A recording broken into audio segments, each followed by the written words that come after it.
Okay, now that we've done the heel down, heel up drill as far as initiating our swing by dropping that front heel, we've done that without hitting any balls. So now we're going to go ahead and use our tee, and we're just going to take that drill kind of to the next level as far as actually hitting some balls. I think it's real important that you realize that the goal of this drill is to, again, work on that timing of bringing down the heel, which initiates the swing, and we really want to feel the hips come through as we do that. So I'm not so worried about where the ball goes, how hard you hit it, because I really just want you to let your hands go along for the ride. What we're trying to do when we get our swing going is we want to avoid a common habit, which is to start the swing by pulling the hands. We don't want the hands to initiate the swing. We want our lower half to initiate that swing. So we want the heel to drop, the hips to lead the hands. So in this drill, just let the hands go along for the ride. Don't worry so much about them, but just hit some balls as far as getting that heel drop down, hips turn, and let the hips bring the hands along. And that's what we want, hips to lead the hands. So we'll worry more about the hands later, but for now, we're just working on that lower half.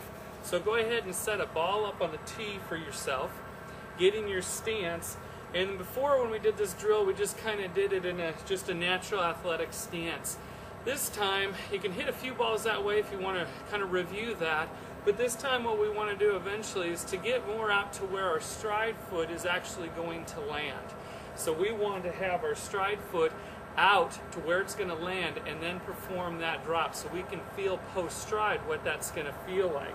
So I'm just going to go ahead and get in my stance. Okay, now that I'm in my stance, I'm just going to act like I'm going to take a stride. We're going to remember stride out to that soft inside part of our foot with our heel up. Okay, now I'm in a position where I'm ready to start the drill. So we're just going to do, it's basically a 1-2. So we're going to do one heel drop, let this pull up so we can feel it.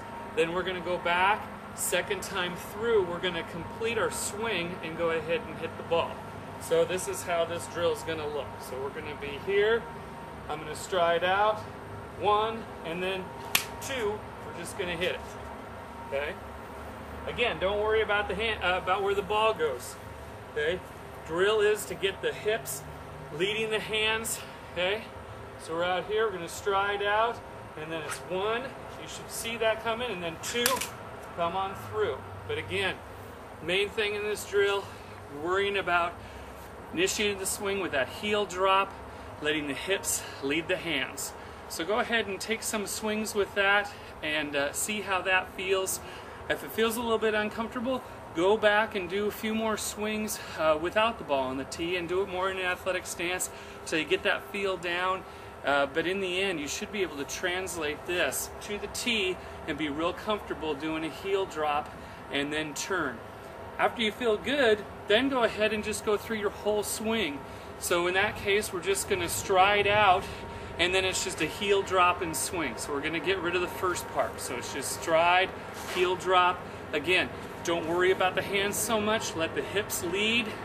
Get the feel for that lower half driving that swing forward and leading it rather than pulling the hands through. We don't want that. We don't want our hands to initiate the swing. We want lower half too. So go ahead and try that out.